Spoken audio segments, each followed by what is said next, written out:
Celebration time.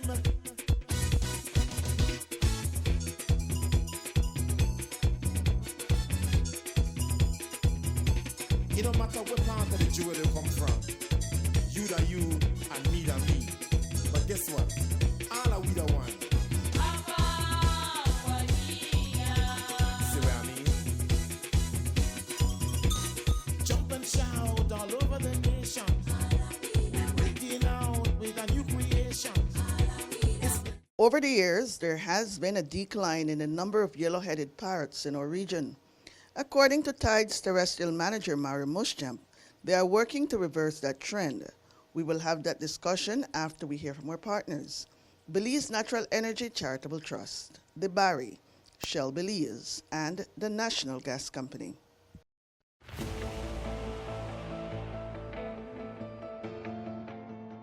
The Belize Natural Energy Charitable Trust, BNECT, celebrates 10 years of partnership with Restore Belize. Since 2012, the Trust has provided funding of over $401,000, which has positively impacted the lives of 118 students. The BNECT is Restore Belize's largest partner in the 4-year scholarship program that provides tuition, books, uniforms, tutoring, scholarship club membership, internship opportunities, and mentorship support. The Belize Natural Energy Charitable Trust, contributing to the education and empowerment of Belizeans.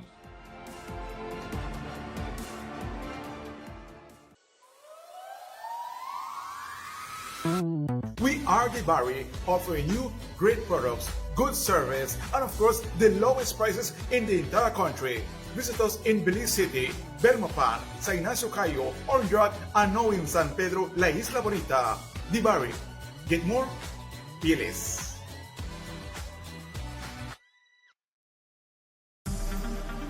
Shell V-Power, with 3 times more cleaning and friction-reducing molecules.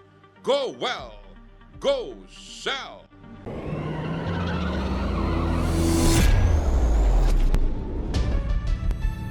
But what is the National Gas Company really? And how does it acquire transparently priced supplies of liquefied petroleum gas for the people of this country? First of all, there was a new law written to regulate the National Gas Company. The process starts with open and transparent tendering, where LPG companies, Belizean or foreign, can compete to supply the country of Belize with liquefied petroleum gas. Once the supply agreement has been concluded and delivery details agreed, marine gas carriers arrive to offload well over 1 million gallons of LPG on a single stop. Prior to offloading the ship, LPG is quality checked by an independent fuel auditing third party to ensure that the quality being received is acceptable for use in the country of Belize. With the modern storage infrastructure installed by the National Gas Company, Belize has more than 1.6 million gallons of LPG storage available. This volume provides the country more than the monthly national consumption, thereby providing a crucial buffer in this era of climate change and supply disruptions. The National Gas Company of Belize, fueling Belize forward. It don't matter what part of the jewelry you come from. We are at Payne's Creek National Park. Payne's Creek National Park, a very important park. It serves adjoining communities. It protects the wildlife. It protects the marine life. It impacts almost everything that happens in its area. And Mario, the Payne's Creek National Park impacts Monkey River, Punta Negra, Port Honduras, and many other areas, as you told me earlier. Yes, certainly. So Payne's Creek is, like I say, centered. It's actually in the center of several protected areas. So it's a crucial link between land and sea. So it starts with the Blade Nature Reserve into the Deep River Forest Reserve, Payne's Creek National Park. Then it hits the coastline and into the Port Honduras Marine Reserve, and then out to the Zapadella Keys Marine Reserve. So it's a corridor of protected areas stretching from the foothills of the Maya Mountains all the way to the reef. And Payne's Creek is on a very important link within that corridor. Okay. Now, Paul Mahong, you know Paul Mahong, right? How long have you known Paul Mahong? I've known Paul for quite a while now. I would say before I even came to work for Tide, given the fact that Paul is married into the Muschamp family, and I'm Muschamp, so he's considered a family member. So I've known him for quite a while now. So, family member Paul. Yeah, Paul. Your impressions of being here. When we did the earlier show, we were in the museum area, where they have the exhibits. Now we are outside, seated on a savannah, right? Savannah is a good word, right? Okay, on a savannah. Give us your impressions, Paul, of where we are at and so on. Thanks, Chief. This part of the Payne Creek National Park in the Savannah land is exceptional. It's outstanding. We're outside enjoying the green environment, the healthy atmosphere. Apart from what has been said by Mr. Muschamp and yourself, Chief, there is an abundance of what you call wildlife, bird life. As a matter of fact, we traveled by sea and by the Payne Creek National Park, and I could imagine the richness of the marine life as we traveled through. But I am familiar with the fact that this Payne Creek National Park seems to be a natural home of the yellowhead parrot, a very beautiful, well, I say an intelligent bird. And I guess that I feel so proud. I guess that we all, as Belizeans, need to feel proud that there is an effort to protect and conserve the wildlife, the bird life, and the yellowhead parrot. So I'll leave that part up to Mario to tell us more. Well, Paul, thanks for arranging our trip here. I got to thank you for that because you are the man that put things together whenever we visit this area, and you're always very good at identifying locations for us. And I'm very happy to be here at Payne Creek once again after 10 or 12 years or something like that of not being, So thanks for arranging this. Your impressions of Payne's Creek. Let's before we get into our conversation with Mario and Kylie, of course, will stay with me. But before you, I know you like to slip out. So before you slip out, let's get your impressions of Payne's Creek itself. What you know and what you think of the importance of Payne's Creek. You, Paul Mahong.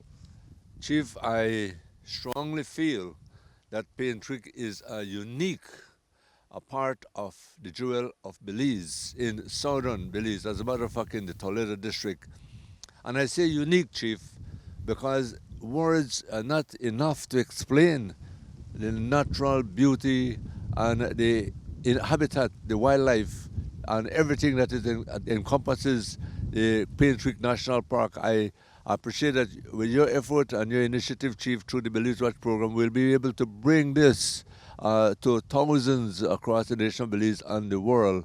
And what I feel and how impressed I am about Payne Creek National Park hopefully will be felt through the program, the Belize Watch program, as you try to reach out as many across the world. Well, Paul, thank you again, man. Like I said, thank you so much for bringing us here. And I will now turn to a conversation with Mario, so thank you so much. Mario, Paul is talking about the yellowhead parrot, but before we jump into this yellowhead parrot thing, let me introduce you. You met Kylie already, right? Kylie is my granddaughter, right? So Kylie will be joining us in this discussion. The yellowhead parrot. Paul has alluded to the protection of the yellowhead parrot. Now, there are many other colorhead parrots, right? So, what are the varieties of parrots that you will find in this area here? Well, first of all, in terms of Belize, there's 9 different species of parrots. In terms of Payne's Creek, we have like five of those species. So we have the olive-throated parakeet, brown-hooded parrot, white-crowned parrot, yellow-headed, and red lord. But out of all these parrots, you have targeted the yellowhead parrot. Why the yellow-headed parrot and not any of the others? Basically, the reason for yellow-headed parrots, and let me just kind of like give a brief like history as it relates to yellow-headed parrots. In terms of the ones that we have here in this region, it's actually Amazonia or Ratrix. And the range of the species is from southern Mexico to northern Honduras. That's it. And I would say about 40 or 50 years ago, the estimated population was about 70,000 birds. Recent studies have shown that the population is roughly only about 7,000. Okay. Now, how do you estimate these population of birds? Or you say 70,000 at this time and 7,000 at this time? What do you do to arrive at these figures? So basically, what we do is they set up transects and different methods of how you go about looking at the population size. So we usually do transects in their preferred habitat, and then we also include the nesting, monitoring of the nesting environment, and then parrots roost in numbers, right? And so there are several roost sites that they go to and sleep at night. For example, for us here at Payne Creek, we have identified so far 2 roosting sites. And at one of those roosts, we have well over 500 birds roosting at that site. So just imagine going there to those roosts, like in the evenings when they're coming in, or in the early mornings when they're leaving, and the noise that they have, it's deafening. And so those are some of the ways that you can measure, the status of the population. And so those things have been done in the past. And like I said, about 50 or so years ago, the population status within this range, it's not just Belize, it's southern Mexico to northern Honduras, was around 70,000. I think about 10 years ago, or 10 to 15 years ago, when they did the last survey in the range, it was only about 7,000 birds that were found. So in the space of about 3 to 4 decades, we have lost about 90% of the species. So that's very alarming. And several threats, several causes for that. One being poaching for the pet trade. A lot of us, a lot of Belizeans, and a lot of our native people within its range want to have them as pets because they mimic our talk, our speech. They eventually can speak like us eventually. But can't the other parrots do it as well? No. This one is the one that does it the best. Okay. And I believe that's one of the reasons why we have been so attracted to it, because it has been able to, come and live in your house and be like a part of your family. Okay. And you can speak to it like anybody else, in a sense. So they are very bright animals and birds. So, and I believe that is why a lot of people want them as pets, because you can actually train them and to do whatever you want them to do. So they are very smart birds. So is there a particular reason as to why there was a sudden decrease in the amount of birds at the time? Well, certainly. I mean, like I said, the poaching for the pet trade and keeping them as pet is one. The loss of their preferred habitat is another, because their preferred habitat is the pine savannas. Okay. But they also forage and feed in the broadleaf forest and so on. So most of the time you'll find them in savannas right next to broadleaf forest, where they go to forage and feed. And the nesting environment again has been lost, and a lot of that is due to logging and different things. And we see the pine savannas, which is their preferred habitat today. For example, in Belize, on a daily basis, you can travel and see it being converted into different land use without taking into consideration what they are doing with the species. And I think, for me, currently, that's one of the biggest threats to the survival of the species, the conversion of their preferred habitat into agricultural and residential areas. So we are actually we are actually limiting their range. And they don't adapt to other habitats very easily. That's what I'm understanding from what you're saying. Well, like all species, you have your preferred place, and one of their preferred habitat is the open pine savannas, and for several reasons. Because during nesting time, they need that openness so that they can see predators coming from afar to kind of like divert them from predating their nest and so on. And so we find that a lot of people target them for poaching, apart from, from the destruction of their habitat. Again, the fires, again, is another one of the threat to the species, because what the fire does is destroy the nesting sites. Because these birds love to nest in dead trees. And out here in the savannah, they will nest in dead pine trees. And we know how pine trees burn. They burn very easily and very hot.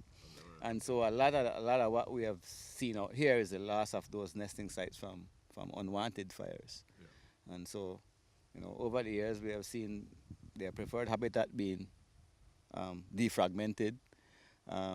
We're seeing competition with the birds for the snags, because a lot of us, the local people around here, use the same pine as stilts for their houses, for posts, right?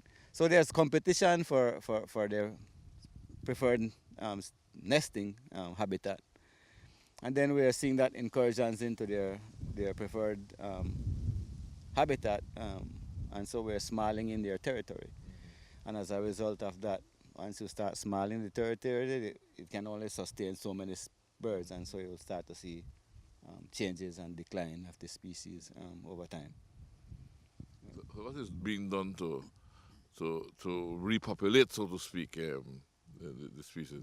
And so I think the idea of having protected areas such as Payne Creek National Park is one step. But for me, the biggest step that needs to happen is for us as a country to ensure that we develop a land use plan that will take that species into consideration, because I think our current land use plan doesn't take these species into consideration based on how I see land being distributed left, right, and center. And we are losing some serious ecosystems and habitats that we are going to regret losing into the future.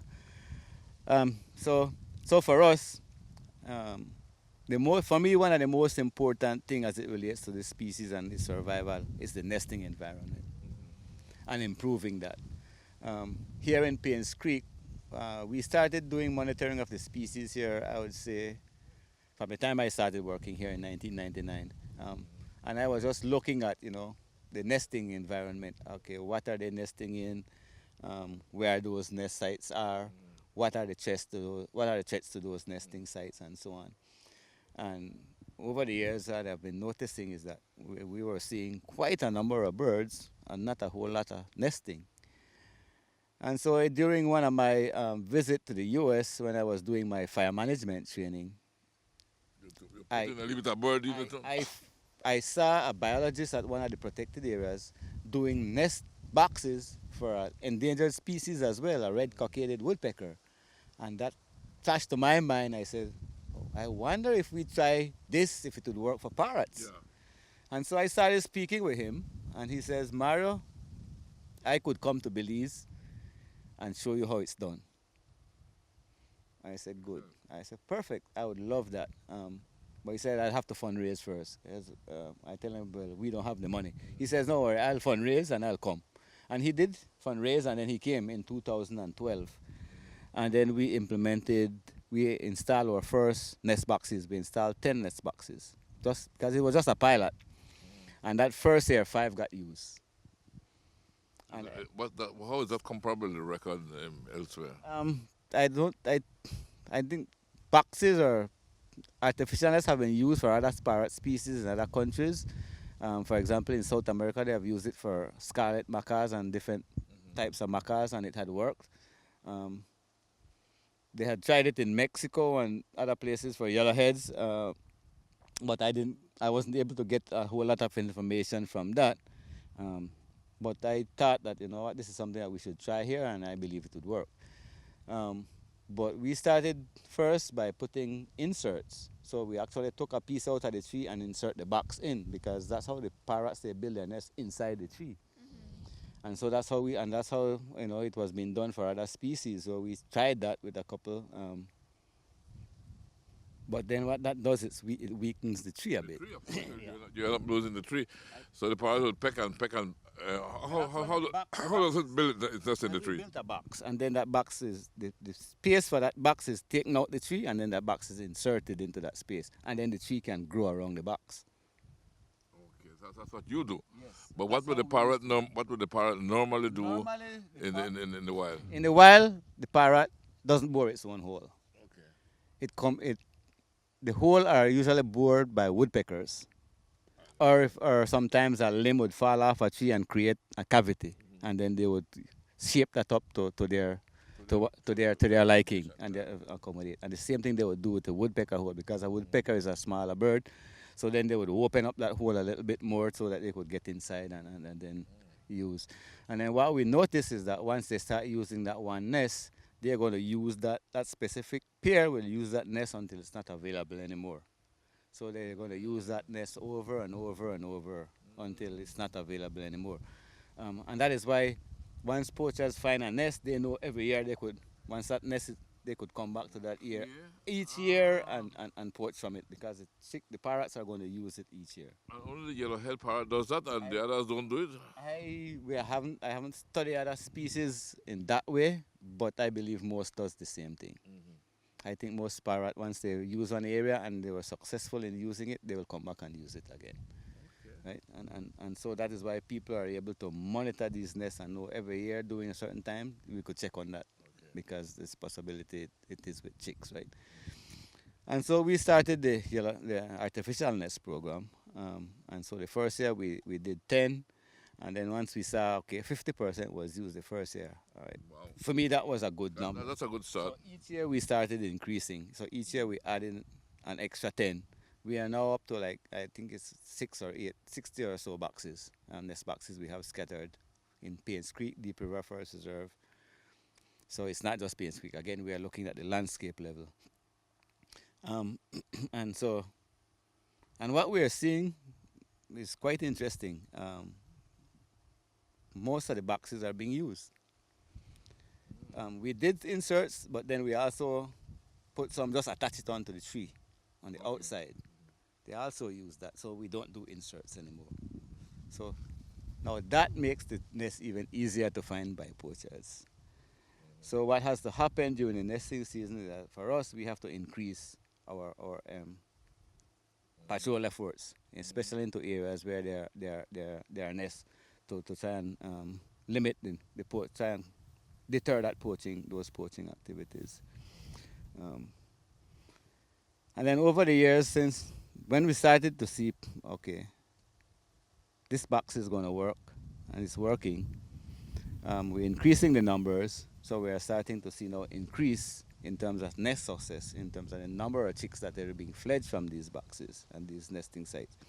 So right away we're starting to see that we are contributing to the population now, because we are getting more and more chicks to fledge and surviving. And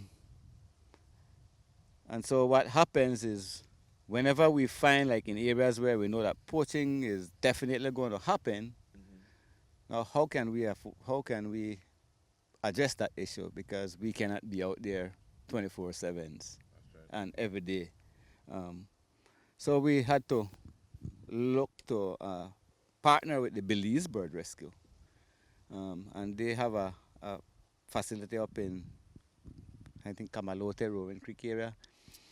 And whenever we find that poaching is happening in an area, we actually extract those chicks, and we take them to Belize Bird Rescue, where they're hand-reared for about 9 months, and then we bring them back here and release them back into the wild. That way we give them a better chance of surviving, and so far I think we have done well over 100 birds that way. So it has been successful for us. So whenever we have issues with poaching in an area, we extract the chicks from there. That has contributed a lot to an increase in the amount of yellow-headed parrots that would be around in the area at any given space in time. And you've proven that by counting and what have you? We have transects set up where we do 1 kilometer transects, 1 hour on each transect, certain time of the day, and record every yellow-headed parrot we see and hear within a certain distance. And then we also do the roost counts, and then we do the yellow-headed parrot nest monitoring, but we also look at nest success, right? Because naturally, already, only about 1/3 of the eggs laid, chicks get to not hatch, but gets to where they fledge. And the predators will go after the eggs? The eggs and the chicks. Oh, yeah? Yes. So there's natural predation that takes place. So already the survival rate of chicks for a year is only about a third of the number. What predators would be going after these eggs? Interesting. Eggs, we have woodpeckers. Woodpecker will go after a parrot egg? Woodpecker actually bore the egg and suck it out. Serious? Yes. The same woodpecker, the the same one that helped with the hole. Help build the hole in the first That place. same woodpecker at times bore the eggs and suck out the yolk and stuff So out of it. you have no loyalty, no? Well, then they compete for the same nest. So if I could affect you and then I take the nest, that's the competition out there. Apart from that, we have a lot of the birds of prey, such as the Aplomado falcon, the bat falcons, roadside hawks. But those will just come down and punks on them. You have snakes, wish willy, right? The gray iguana. So we have lots of predators already that target these nests. And then even if you get those eggs to hatch, I mean, we do still get hawks and falcons try to predate the chicks. And then you couple with the nest, with the poaching. So, I mean, if we don't address those, then it's going to be hard to increase the population size. I mean, already the natural thing is already taking out a lot, which is natural. We don't want to interfere with the natural processes. But then if humans will come and start poaching, then that's a concern for us. And so in areas where we see poaching taking place during the nesting season, those chicks are extracted and hand-raised for a few months. And then they come back here. We have a pre-release cage built away from people where they have no interaction with people when they're here. Only just us go in there, put in feed for them in the morning. And that's that. And then we keep them in that cage after they come from Belize or rescue between 10 to 12 days. So they get used to the area. When they're in that cage, a lot of predators will come around, so they see and understand what's going on before then we open up the cage and they can come out and go in if they want to. But most of the time, once we open the cage, they come out and they don't go back. And they hang around here for maybe like a month or two, and then from there you start seeing them every now and again because they join up with the wild flocks and start going further and further to forage and so on. And then go to one of the main roost sites to roost. So they have joined the wild bunch. So in terms of being like endangered, why is these types of parrots? I mean, you mentioned the poaching, but the other parrots are also pretty beautiful and like looking at them. So what is the reason for it being more endangered, or why you specify on protecting just these types of parrots? Well, first of all, let me say that all parrot species are under some sort of protective status in Belize. Okay. Because in general, parrots have been a target species for the pet trade. Yeah. All parrot species. Yep. But then, like I said, there's a couple species that the people want more than others, and fortunately or unfortunately, yellowheads are one. Okay. It's one of the species that people want, and again, like I say, it's because it can talk. It eventually can speak like me and you. And I think that's one of the reasons why people have been targeting that one for the pet trade, apart from its beauty, right? Any studies been done so far to determine how the yellowhead parrot can learn to speak? You say speak like what we do. Any studies have been done as to how it goes about doing that, or why is it able to do that?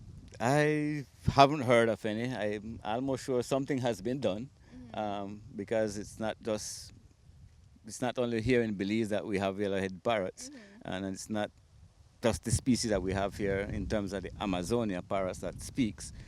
But I'm not sure if there's any studies that has been done to show how that's possible. It'll be good to do. And then, I mean, from what we are seeing, we know for a fact there are other things that we need to look at as it relates to the species here. I mean, after we release those birds, especially the ones that we hand raise, how can we prove that they survive out there, right? So, and that is why we try to do this monitoring, because we put bands on their feet. So when you're out there and you're doing the nest counts, the roost counts, and you're doing the nest monitoring and doing the transects, you try to look and see if you see bands on them, because the ones that we hand raise are the ones that we're putting bands on. So once you're starting to see bands on them, that tells you that they're surviving and they're making, and we know for a fact, because one of the chicks that we let go 6 years ago is already nesting now in one of our nest boxes. Okay. So we know they're surviving. So you're satisfied that the project is working and is doing what it is needed to do? Not only working here, but now it has been transferred to other places, like around the Belize Zoo and Tropical Education Center, Monkey Bay Wildlife Sanctuary, program for Belize up in Rio Bravo. They have also implemented the artificial nest box program in their place to improve the nesting environment. What goes into an artificial nest box? What does it look like, and what exactly is it? It's just basically a box built to a specific size with a correct hole that the birds can get into. How big is this box? Originally, the boxes we started out was like 10 inches by 9 inches by 24 inches. So it's 24 inches deep, 9 inches and 10 inches on either sides. Right? Just so it has the right size, because most of the time these birds lay between 1 to 4 eggs, right? And so if you make the box too small, then when the chicks they start growing, they won't be able to hold in the box. They won't be able to fit in the box. So you want to ensure that there is enough space, so as the chicks grow, that there's enough space in that box for them to be comfortable. You mentioned predators that would go with the eggs. Are these boxes predator proof? Not really, but it's better than the natural nest. It's more protective for the birds than the natural nest. So I know what the nest box does, though. It makes it, the way we have it designed, it's harder for the poachers to get into the boxes. What they have been doing is that they have been breaking the boxes to get to the chicks. And the poachers really going after this yellowhead parrot because it is more easy to domesticate, one, and two, it speaks perfectly. Yeah, and not only that too, there's a good price for a yellow-headed parrot on the market, on the black market. Right now you could get up to $400 for a pair of yellow-headed parrots on the black market. $400 for a pair of yellow-headed parrots, and the other parrots would go for I'm not sure, but I think the other parrots, maybe the only one that might be more expensive than the yellowhead are the scarlet macaws. The other species, they are a lot less. People pay a lot less for those species, for those types. You don't have scarlet macaws here at Payne's Creek, do you? No, unfortunately not. We don't have scarlet macaws here. But just upstream the Monkey River, as you start getting into the Blade Nature Reserve, they are there. So hopefully one day, if we can restore back the types of forest that they need in these areas, they might eventually start venturing down the Monkey River further downstream and end up here in Payne's Creek. We don't know yet, but we'll see. And what is the increase from yellow-headed parrots now and back then when it was 7,000? I think now we need to do another survey to really see what change has been, because since we did that survey, we haven't done any. And the last survey was done, I think, in 2015, somewhere around there. So I would love to see another survey done at the national level to see what the changes were from then to now.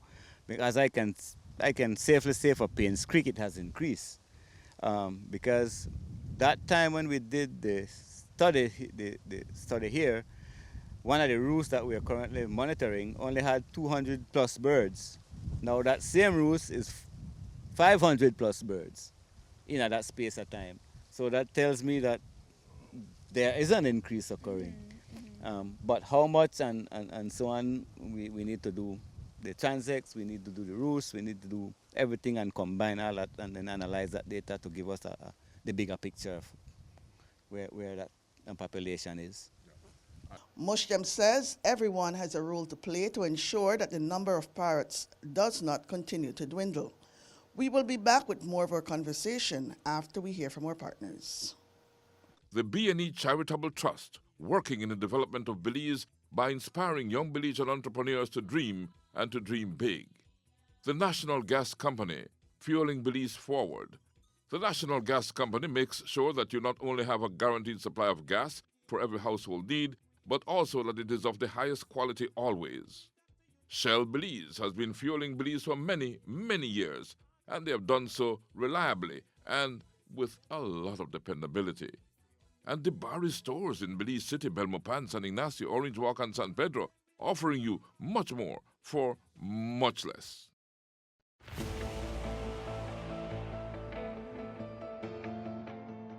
The Belize Natural Energy Charitable Trust, BNECT, celebrates 10 years of partnership with Restore Belize. Since 2012, the Trust has provided funding of over $401,000, which has positively impacted the lives of 118 students. The BNECT is Restore Belize's largest partner in the 4-year scholarship program that provides tuition, books, uniforms, tutoring, scholarship club membership, internship opportunities, and mentorship support. The Belize Natural Energy Charitable Trust, contributing to the education and empowerment of Belizeans.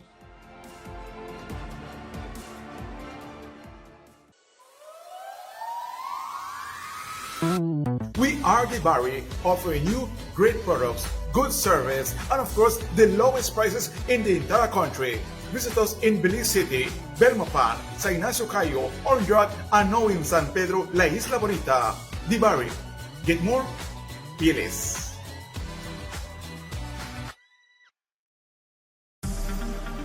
Shell V-Power, with 3 times more cleaning and friction-reducing molecules. Go well. Go Shell.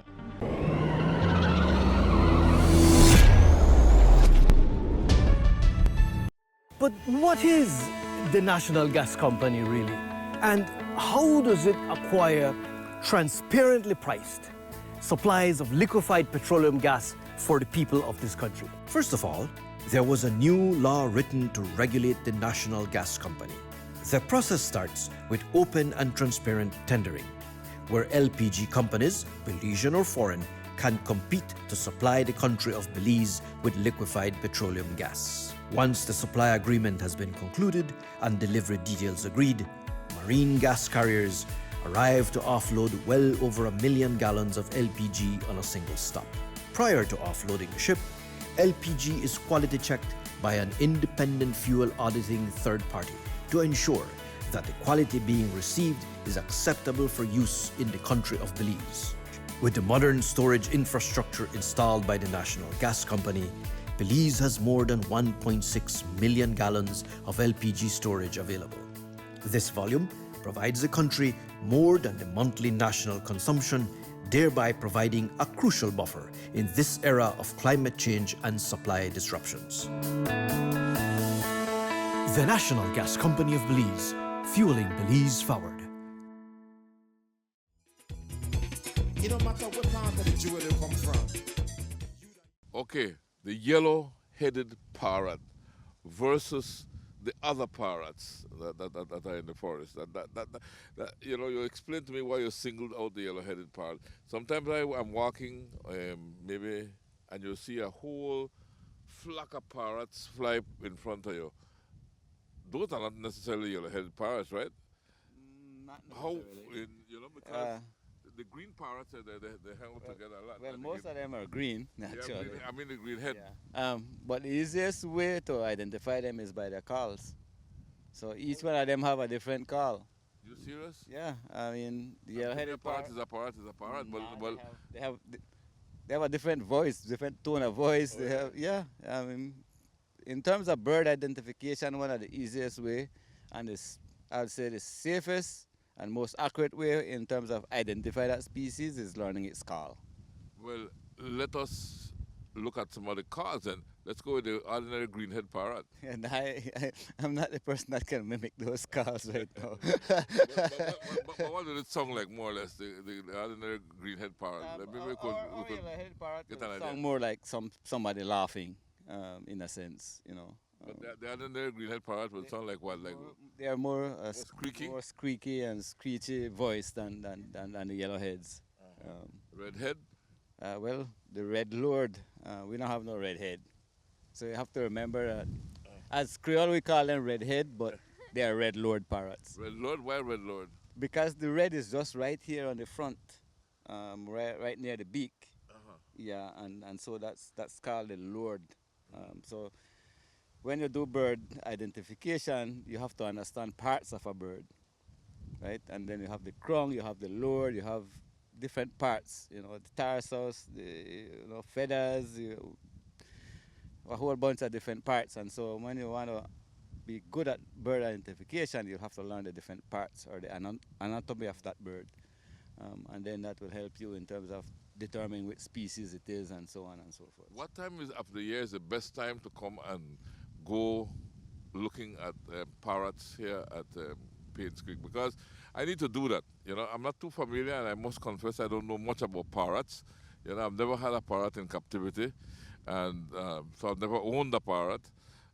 So I'm not familiar too much with what's. I've seen parrots. I've seen people who own parrots, but you know, how it would be good to come and see them out in the wild. I mean, you told me that this is not the nesting season, right? So if this is not the nesting season and they're not around right now, what time of the year are they around? Well, let me say they're not around here at this time, and this hour. You want to see parrots, it's early mornings, late evenings. And here in Paynes Creek, you can see them every day. Okay. If you're here early mornings and late evenings, they come right here by the ranger station. If you want to see a lot, do the roost skunk. And you can do the roost skunk. We do the roost skunk 3 times a year. And so if you want to help us do one of those roost skunks, you're free to come and help us. When are you going to do next roost skunk? Our next roost skunk coming up in the next couple of weeks, because we'll do the non-breeding season. And this way, if we start doing the skunks now, we will start to see the increase at the sites, because then the adult birds that were nesting are now taking the chicks to the roost site.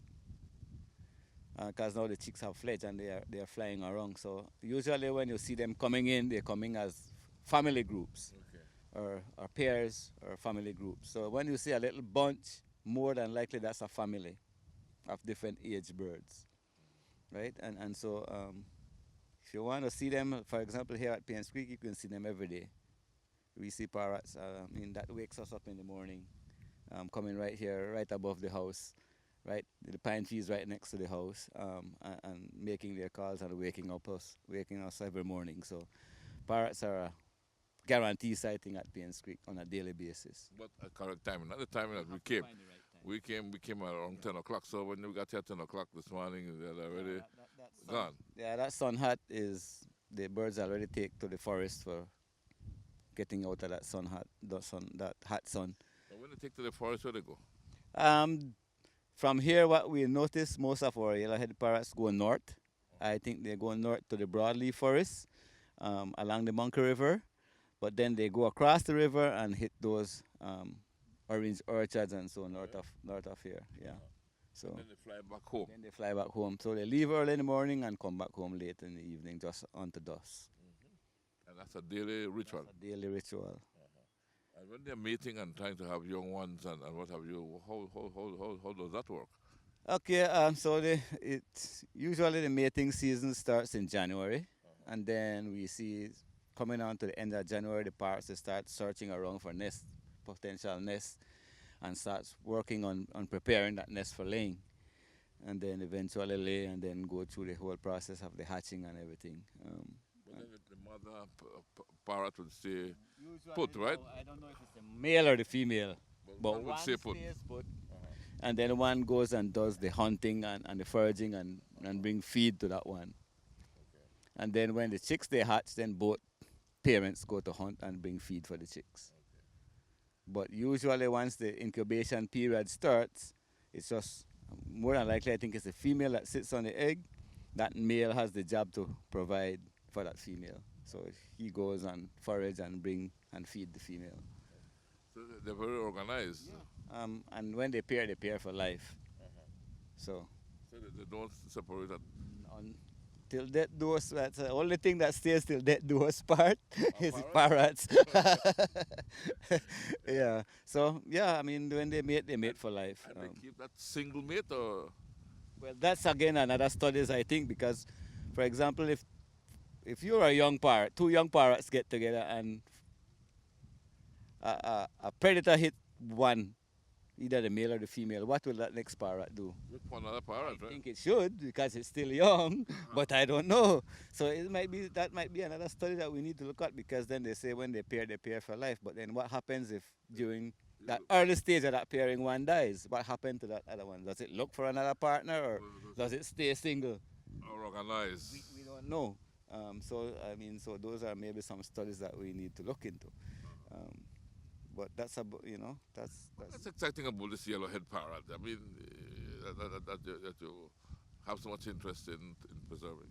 Besides its stalking and for our purposes here, it's an indicator species of the ecosystem health. okay. Right? So if you want to know if your pine savannas are in the best of condition, it should have a good population, a viable population of yellow-headed parrots. But if you are losing these yellow-headed parrots to poaching, right, and people taking them as pets and exporting them and that sort of thing, does that really mean that you have a bad ecosystem? How will that affect the ecosystem when it is something that's being extracted from it? It is a problem. It is a problem because then we know that birds are what? And parrots feed on seeds, and so they are dispersers, seed dispersers. So if you take them out the equation, then you won't get, certain plants transported from one place to the next and keep that forest succession going. And out here in the pine savannas, they also feed on the pine cone. So they would pass with that pine cone would fall, hit the ground, let go seeds, you get regeneration occurring. So there's a relationship with the parrots and the pines and the savannas. And so taking the savanna, the yellow-headed parrot out the savanna, you're degrading your savannas. But we keep harping on the yellow-headed parrot, and that's the important one, according to what you were saying, and the most endangered species because of what it can do. But what about the others? What role do the others play? Again, like I said, all parrots are fruit and seed eaters, so they play an important role in terms of propagation and taking seeds and dropping seeds here and there. So we could have, the kind of growth we have in our forests. In Belize, it's illegal to keep a parrot in a cage. Is it illegal? It's not illegal if you had an old parrot. It's illegal now to get a new parrot. Okay. Because the laws now have parrots as illegal for keeping if it's a young bird. If you had one parrot, because we know, but before this law was passed as it relates to yellow-headed parrot right now, people had parrots and it was legal for them to have him. Right? And seeing their parrots. It was legal. It wasn't against the law to have a parrot. Now it is. So what the government has done is, prior to implementing this law, they have every folks who had parrots register their birds with the department. And so and then they gave you a deadline to register that bird. If you did not register that bird within that deadline, they can confiscate it and take it away from you. And even if you did go and register your bird and have it, when that bird dies, you cannot replace it. So that's the one you will have until that one dies, and when that one dies, that's it. You are not to have anymore. And right? In terms of when you, let's say they take the bird from you because you have not registered it, could the bird survive on its own because you were getting food for it and stuff like that? So would it be able to survive on its own? Again, it all depends on how long it has been in captivity. Well, the first bird that we rehabilitate here, we actually got it from Mr. Mahong. Yeah, and they had it for 6 years. And when they decided to give it up to us, we brought it out here, and we had it out here for maybe a year. We just kept it fed, take care of it, and left it out in the trees until eventually it was able to fly and flew away. Yeah. But have you seen it since? Yes, we had put a marker on it, and it's still here. It had paired with another bird and is nesting currently. This year was its 3rd or 4th year that it has been nesting. Yes. So Again, it depends on how long it has been in captivity. Now, the work that we have done and the partnership that we have with Belize Bird Rescue, that's one of the work that they do. They actually can rehabilitate species and then reintroduce them back into the wild. So when they're taken, they take them there and then they get rehabilitated and sent back to the wild. Yes. In the case of the ones from here, we take them there and they raise them for about 9 months thereabouts, and then they bring them back here. And then we keep them here in our pre-release cage for like 10 to 12 days before we open the cage and release them back into the wild. So basically, it's like a semi-freedom because that bird has to learn to fend for himself, to defend himself against adversaries or other birds that might, like a hawk or something like that looking out for him. He has to learn his surroundings before he can take off and be with the others. Yes, hence the reason for the release cage in a remote area where all that activity that the birds will get first-hand view of. Even though they'll be in the cage, those birds of prey will come around and try to target other species around them so they see what's happening.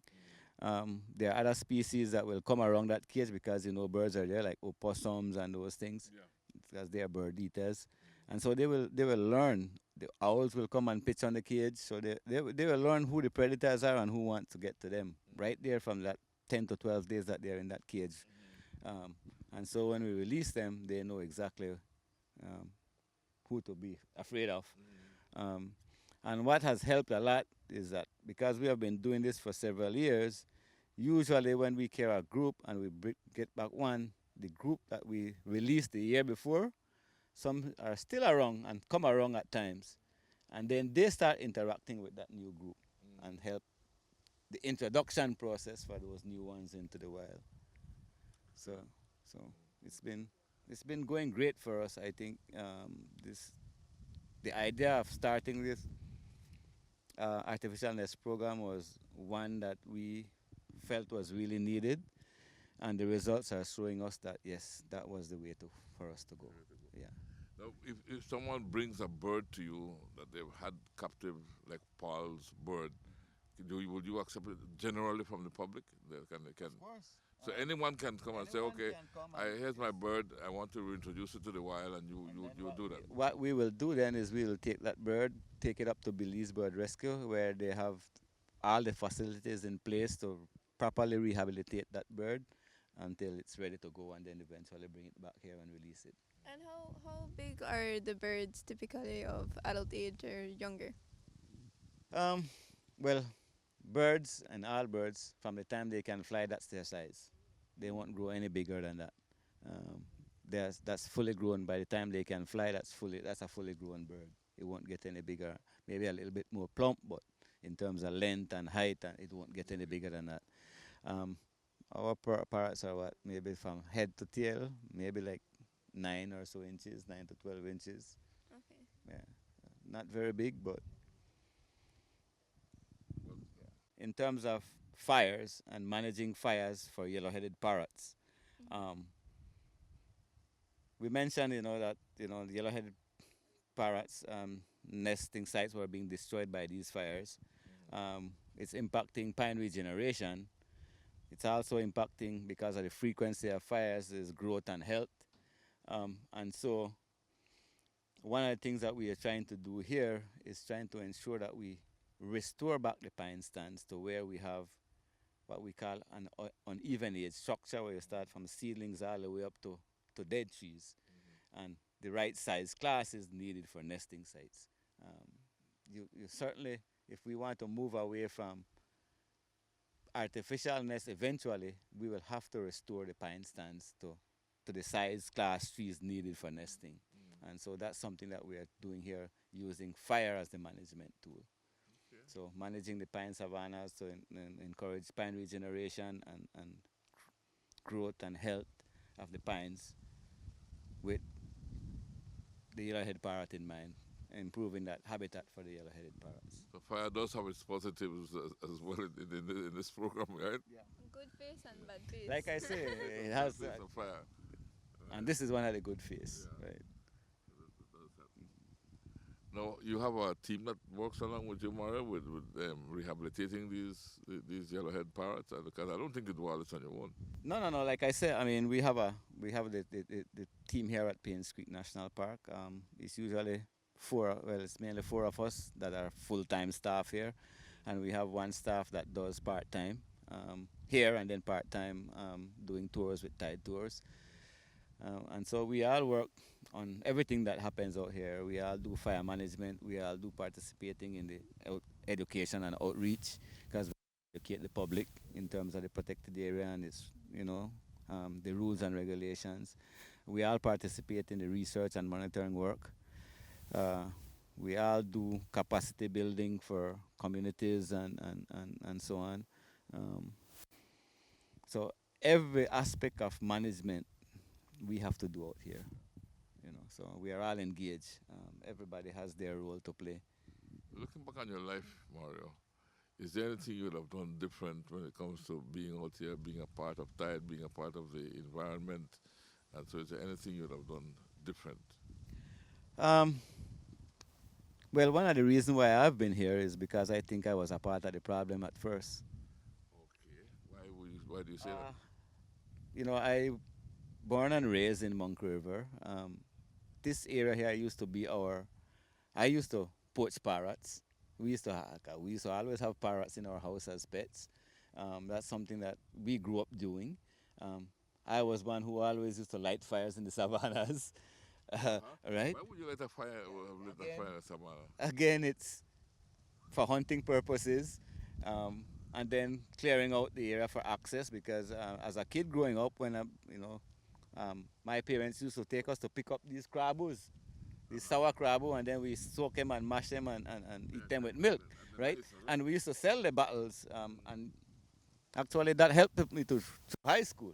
So some of the monies from gathering these fruits in the forest and selling them helped me with my education. And so we used to light fires to open up the place where you can access, because whenever you're accessing these savannas in high grass, there's a high chance you're going to step on a snake. And most of the time it will be a poisonous snake. Out here it's rattlesnake. And earlier I heard you ask Leonard that one of the most exciting things. One of mine was stepping on a rattlesnake. Oh yeah? Yes. What's that experience like, my brother? It was frightening in the sense that because I didn't see it, I didn't know what I was stepping on. I just knew that when my foot touched it, I knew it wasn't the earth. But the first thing came to mind was snake, and so when my foot touched that, I jumped. And I told, because it was Leonard and he was behind me, I told him, don't come there. He said, why? I said, there's something in the ground there and I have a strong feeling it's a snake. So he stopped and I came behind and I had my machete in my hand. I just opened the grass and there it was. It was like a pile, wrong like this height. I don't know if I stepped on the head why I didn't get bite or nothing, but I was like just shaking. As I thought I got bit. But I didn't, fortunately, because if I had gotten bit where we were, and we were on foot, we were walking, I don't think I would have made it back to here and get back to help, because...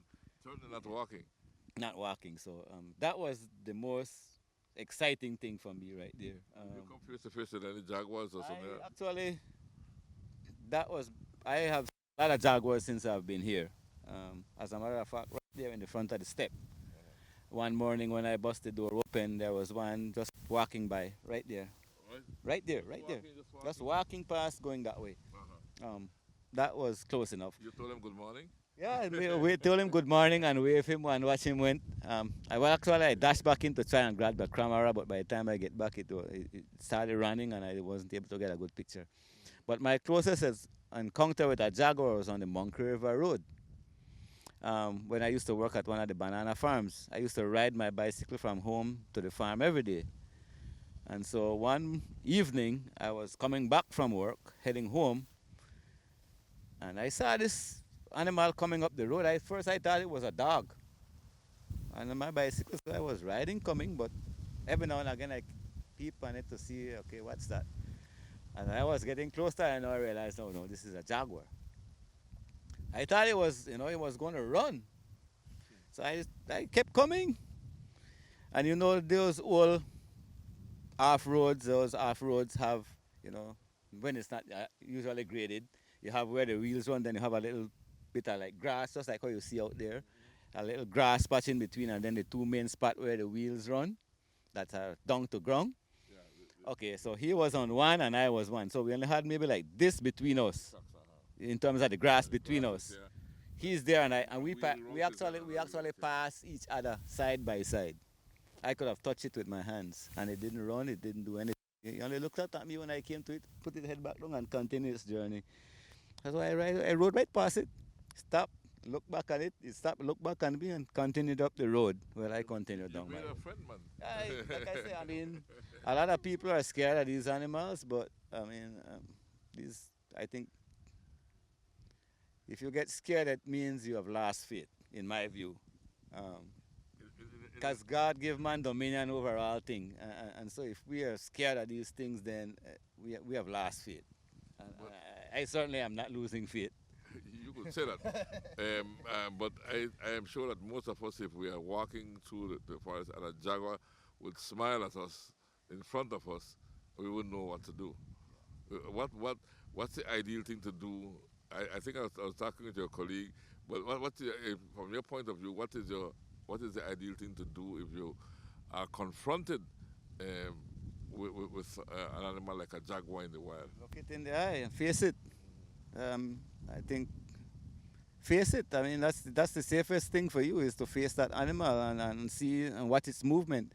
Because if you're not seeing what it's doing, then there's a high chance it can do whatever it wants with you. But if you keep that eye contact and you let that animal know, look, I'm the boss, he's going to have that respect. The worst thing to do is to run, right? Well, I wouldn't be running from it. Specifically a jaguar, because then you can't run from a jaguar. You can't outrun a jaguar. And so if it wants to, and if you even decide to climb a tree, you can't climb a tree faster than a jaguar can. So it makes no sense you run. It's just face it. Yeah, just face it. And then, what about crocodiles? I mean, the Payne Creek area is filled with a lot of waterways and what have you. What about encounters with crocodiles? Crocodiles, unfortunately, we don't dive the lagoon system here. We don't dive it. I know I've seen people dive it, but I don't, because I've seen, I mean, this lagoon system, I've seen huge crocks, and I've also seen huge sharks in here. Sharks inside the lagoon? Yes, bull sharks. Oh, yeah? Yeah. Bull sharks come in here to feed on rays. Even though it's fresh water? These bull sharks go all the way upriver in fresh water. Bull shark is one of the sharks that handle both fresh and salt water. Okay. Right? And so we do get them in here feeding on their favorite rays. I know they cause the absence of some of the rays in Sharkray Alley in Apki Carcass, San Pedro there, that area, Sharkray Alley.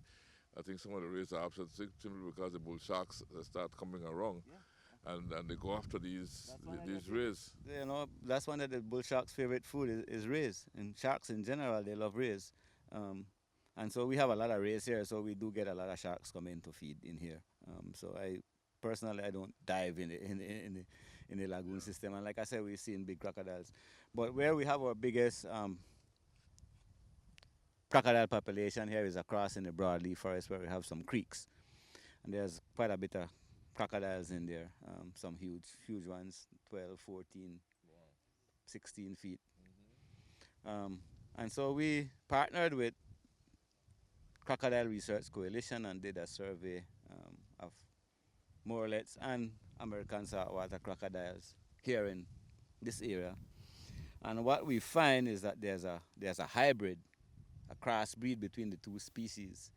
So most of the crocodiles that we are seeing around here are that hybrid. Will the hybrid grow bigger than either? That is something that I think they will need to look into. But what we are seeing mainly are hybrids. So there's that crossbreed between the murrelet crocodile and the American saltwater crocodile. And what's the main distinction between the hybrid and the regular crocodile? I think in terms of feature. Yeah. Again, it's hard to tell because some of them take traits from the the mullet, more from the mullet, and some take more from the American saltwater crocodile. I think who could answer you this, because I'm not a crocodile expert, is the folks at the Crocodile Research Coalition. They will be able to give you, but I think it has to do something with what they call the scutes that they count on the tails. I don't want to go in depth with that because I'm not too sure, but it has something to do with some of what they call scutes, and the number of scutes from tail to certain part of the bodies that you can tell whether it's if it's the American or if it's the hybrid. And in case of the mullet now, there's a difference in terms of the shape of the animal. While this American saltwater croc has a more pointed mouth and nose, the mullet has a more rounded and more broader shape.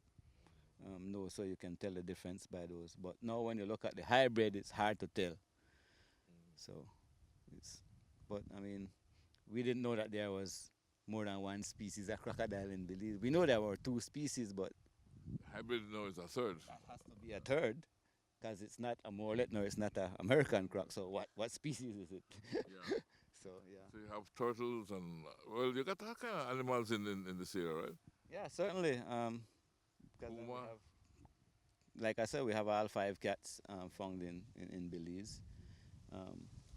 And one of the things that we have started doing recently, because this is just our 3rd year, is the monitoring of nesting sites for marine turtles.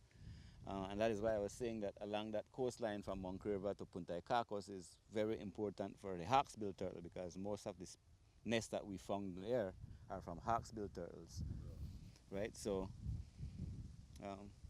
it's a whole combination of things that we're doing out here, trying to protect what we have and manage it in a way that it'll be here for generations to come. Certainly that's important work, you know, the work that you're doing, and so we need to commend you guys on that. And like we found out in your last show, you do have a good dedicated group of rangers. And what worries me sometimes is you all are out here. How do you protect yourself from, let us say, the biggest poacher of them all, the human element? When we come back, we will meet with one of the rangers who leads the bird research at Tide. We take a break to hear from our partners, Belize Natural Energy Charitable Trust, the Barry, Shell Belize, and the National Gas Company.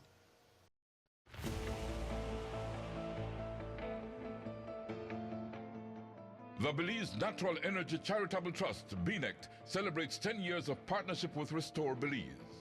Since 2012, the Trust has provided funding of over $401,000, which has positively impacted the lives of 118 students. The BNECT is Restore Belize's largest partner in the 4-year scholarship program that provides tuition, books, uniforms, tutoring, scholarship club membership, internship opportunities, and mentorship support. The Belize Natural Energy Charitable Trust, contributing to the education and empowerment of Belizeans.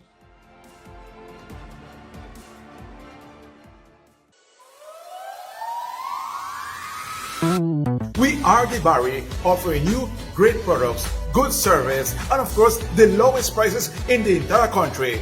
Visit us in Belize City, Belmopan, San Ignacio Cayo, Orange, and now in San Pedro, La Isla Bonita. The Barry. Get more? Be less.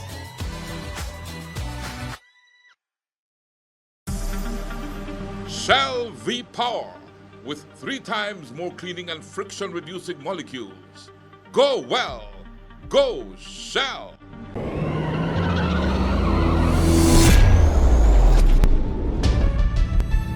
But what is the National Gas Company really? And how does it acquire transparently priced supplies of liquefied petroleum gas for the people of this country? First of all, there was a new law written to regulate the National Gas Company.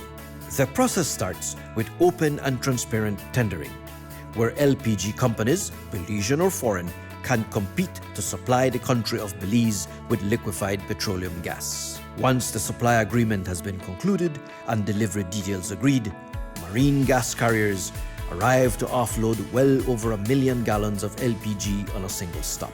Prior to offloading the ship, LPG is quality checked by an independent fuel auditing third party to ensure that the quality being received is acceptable for use in the country of Belize. With the modern storage infrastructure installed by the National Gas Company, Belize has more than 1.6 million gallons of LPG storage available. This volume provides the country more than the monthly national consumption, thereby providing a crucial buffer in this era of climate change and supply disruptions. The National Gas Company of Belize, fueling Belize forward. It don't matter what part of the jewel they come from. In our case, Undesirable human element. yeah, I mean, that's a big concern for us, given the fact that most of what we see coming are hunters, and we know that hunters comes with guns. And unfortunately for us, we are not allowed to carry weapons, and so we have to go and confront folks with weapons. So for us here, it's mainly education right now. So educating the people, the public, or visitors to the area in terms of the rules and regulations and so on and so forth. Because in reality, we don't want to stop people from using the area, but we want them to use it wisely and so in a sustainable manner. And that's the main point. And so far, I can say that most of the folks that we have met have been complying with the rules and regulations. And so, I mean, we do meet people who have come in to do illegal activities, but I mean, once we talk with them and we start that relationship, building that relationship with them, we see that starting to that start changing over time. So for us, it means continuing that education. And again, hopefully one day nobody decides to get mad and use their weapons on us.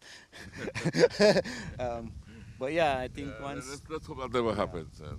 But because I mean, you're protecting a very important resource. The important thing here is your approach to people. I mean, you have to see yourself first as an ambassador before you get into really getting down to the roots and start enforcing rules and regulations.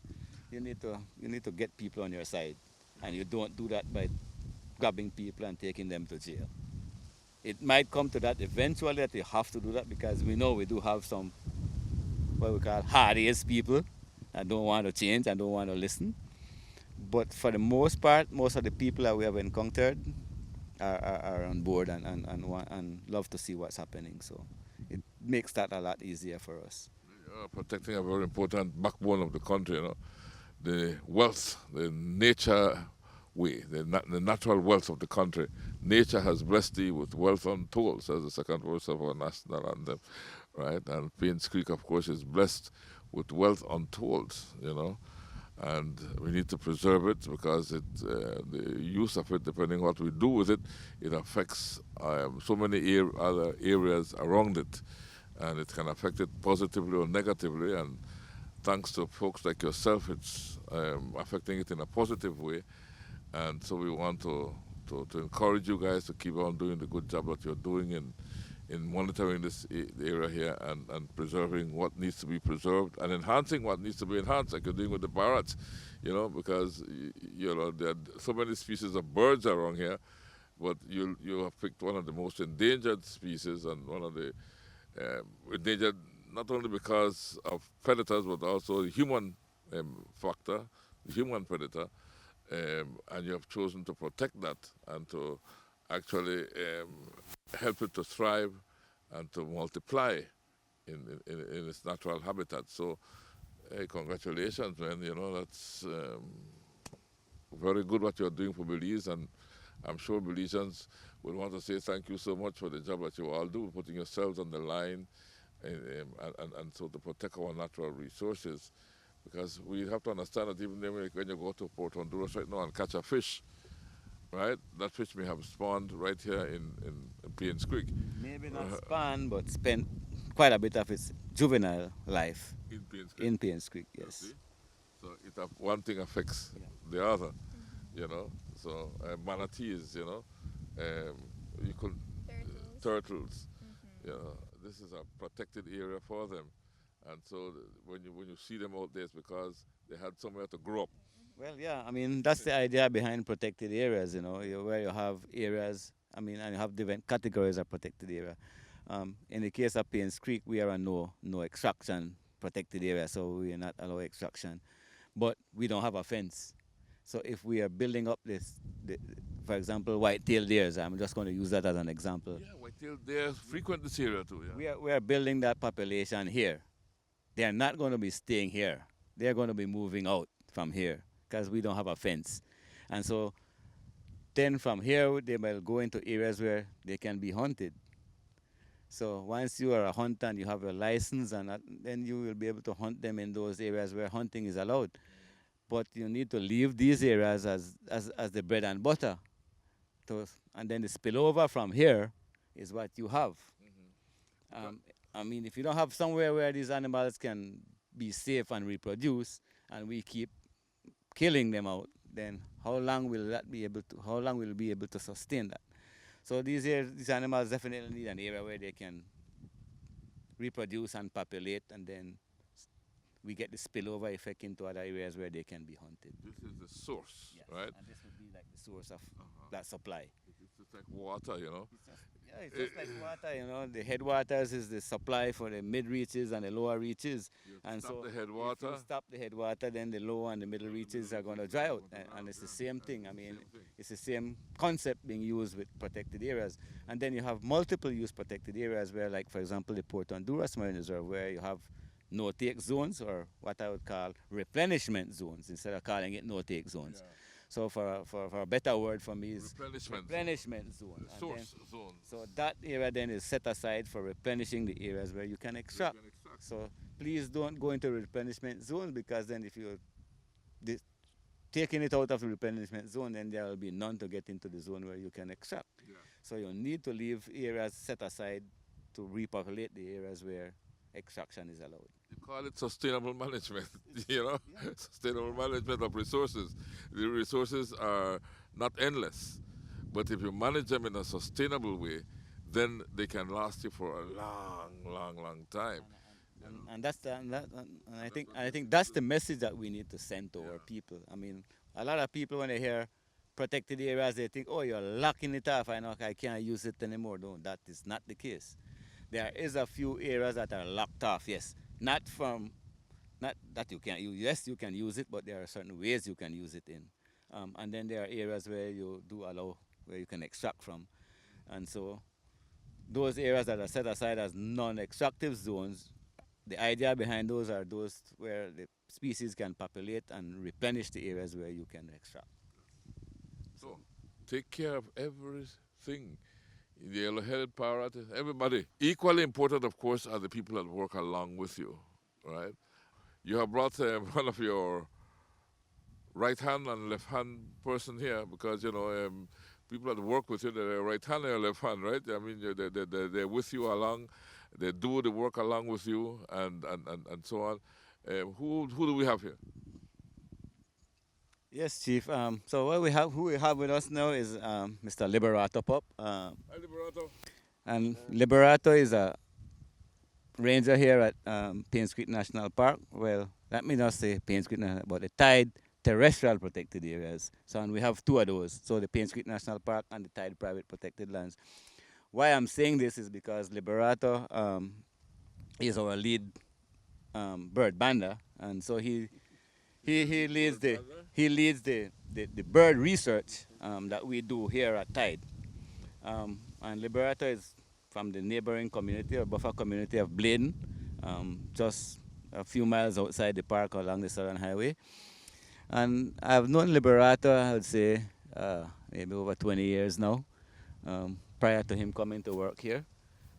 And so when the opportunity arose and we needed a new staff for Payne Creek, and he applied, and the skills that he brought after working for many years in the Bladen Nature Reserve with the folks out of Belize Foundation for Research and Environmental Education, he had the skills that we needed. So we employed him as one of the rangers here, and I must say that he has taken off full speed and has, joined this team like he was a part of this team from this team was formed, and has taken on some major responsibilities in terms of leading our bird monitoring here at the protected areas, and being a valuable asset to the team. Well, let's get to know Liberato himself. Liberato, Mario was talking about you working at Bladen Nature Reserve and so on. Tell us about your experience there and your version of how you came to Tide. Um, Firstly, like what Mr. Amara said, my name is Liberato Pop. I'm from Bladen Village and buffer community to this park. And I've started working at Be Free, like what Mr. Amara mentioned, when I was about 17, 18 years on a specific project that uh, we have um, conducted in the Bladen Nature Reserve in doing bird banding and looking for harp eagle, which is an endangered species for Belize and near threatened species for the world. So there are several components to the project that we are doing, and then thereafter for about 9, 10 years, um, I have known Mr. Mara during that time, and then if the project has ended, and then we contact Mr. Maro. Every now and then they reach to Bladen when Mr. Budna is the community outreach personnel at Tide. I participated, I volunteered with them for about 3, 4 years, and same with the fire training. I volunteered, I participated, and from since then I keep close contact with Mr. Maro, and then the project has ended at Be Free. I tell Mr. Maro if there's any opportunity, if there's any vacancy available, I'm there. So it happened. I joined Tide about 3 years ago from now. Okay. Yeah, and I have the skills that they were looking for, and the project is being, um, coming up. So I had the right skills that they were looking for. So I happy that I was one of that project What is this again. bird project that you're talking about? That you do? Mario mentioned you do a bird project. What is it? What's it? The bird banding, it's a whole community by itself. A lot of researchers do bird banding.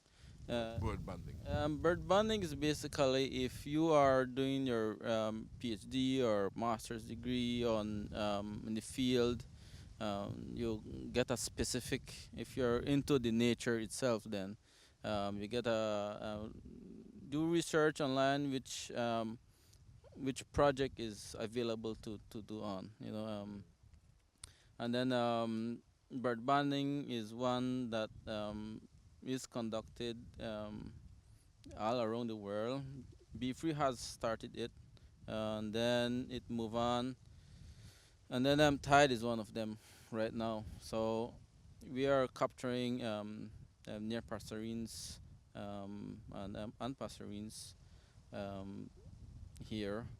It's one of the farthest banding station in Toledo for Belize, and it's very close to the coastline as well. So it's a pretty unique spot where we have it right now, and it's the second year, yeah, and we are doing it right now, and then hopefully we continue to do it for about 3 more years to see the data that we collected and analyze the data and see whether there's any improvements in collecting different information.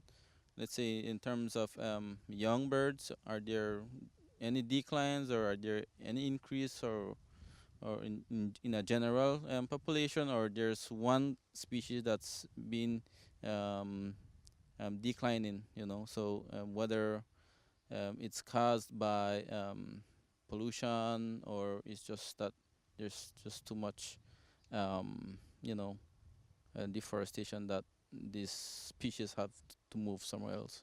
Okay. Yeah. So that's a lot of studying indeed. How does your experience differ from when you were at Be Free to now at Tide? um, So while I'm at B3, it's strictly research, no patrolling or nothing like that. And for here now, it's total different. You know, you have the patrol day or night. You know, especially dry season. You know, you go out at night and they make sure our presents are there. And then when it comes to research now, then that's a total different story. So you have to go to private lands and stay there for a whole week and just do bird banding. It's pretty interesting and which is important for the organization and Belize itself to understand a better, the bird community itself. Because we have um, birds that migrate, which are from North America, and then those birds are a good indicator to our rainforest, whether it's a diverse forest, which means we're gonna have maybe 30 species, 40 species of birds, whether to have like uh, 60,000 acres of land and then there's all the 10 species, so it all depends what you want to look for and what is it that you want to achieve. You talk about patrolling, and I'm sure you love patrolling. What's your most exciting experience patrolling? Well, seeing the different wildlife within the pine savanna. I mean, it's pretty open. If there's a deer or jaguar or coyote, you say, wow, ooh, you know. And then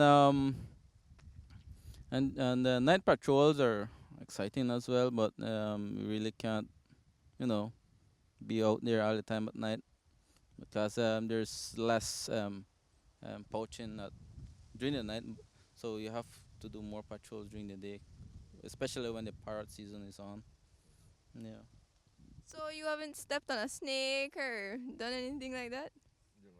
You're exciting. She wants to hear your exciting moments.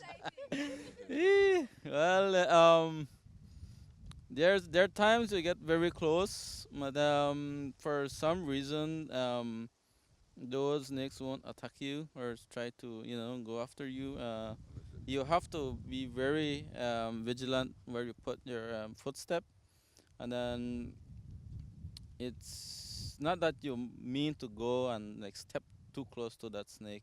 Not like you would feel that feeling that you should don't go there, and when you look at your grounds and say, oh, there's a snake there, it's pretty frightening because we have the one of the most deadly snake too, the rattlesnake.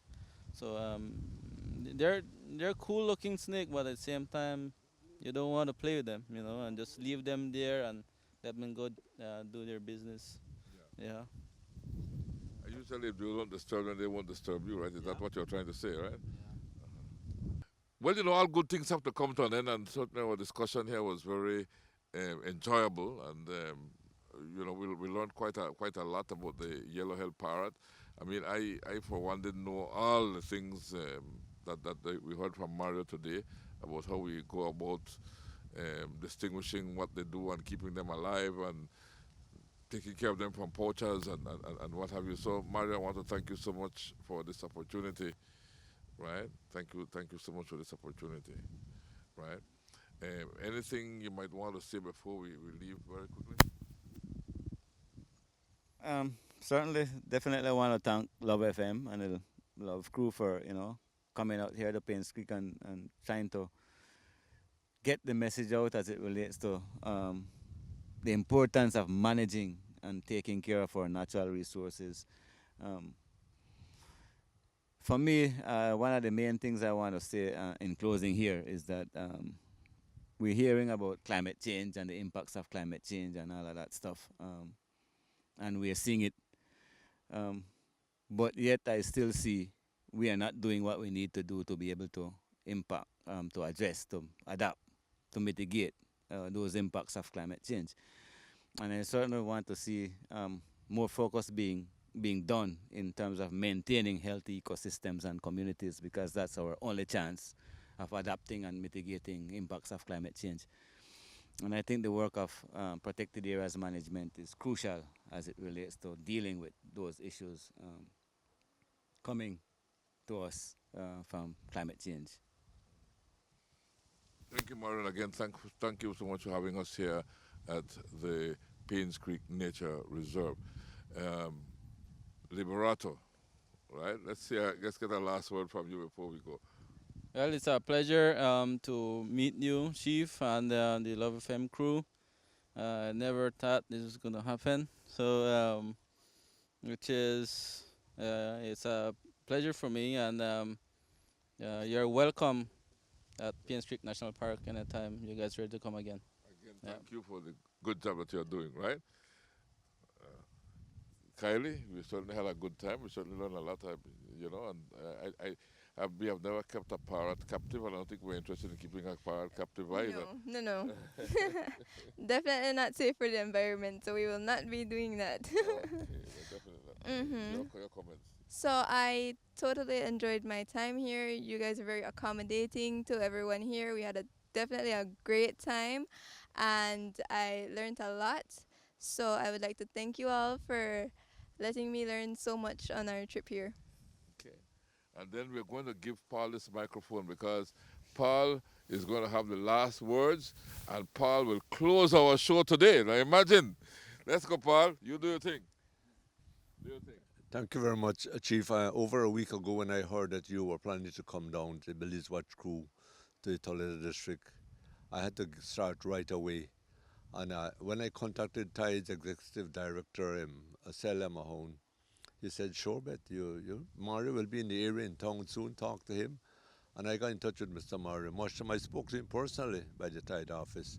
And he too was enthusiastic about you coming out to the Payne Creek National Park. And he was more than willing to share his knowledge and his experience with the nation of Belize and the world. And that is what he has done today.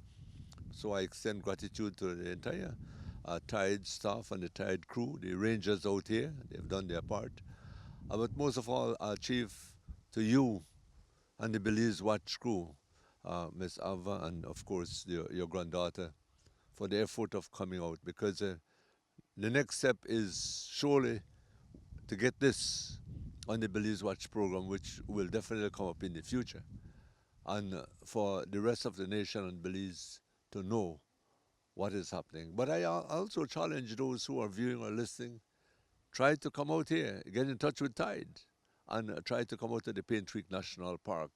And so, as we end this lovely program and this day in such a glorious part of Belize, in the Toledo district, Payne Creek National Park, we would like to end this show with the vibrant Love FM insignia, and we say, thanks for choosing love. And so as we end this vibrant program, we like to go back to the golden oldies and the new of this year, as we say, Belize and beyond, thanks for choosing love. Belize Watch. Knowledge of the past, impacting the present, building the future. Celebration time.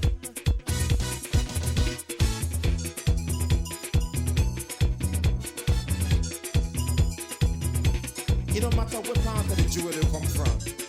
You that you and me that me. But guess what?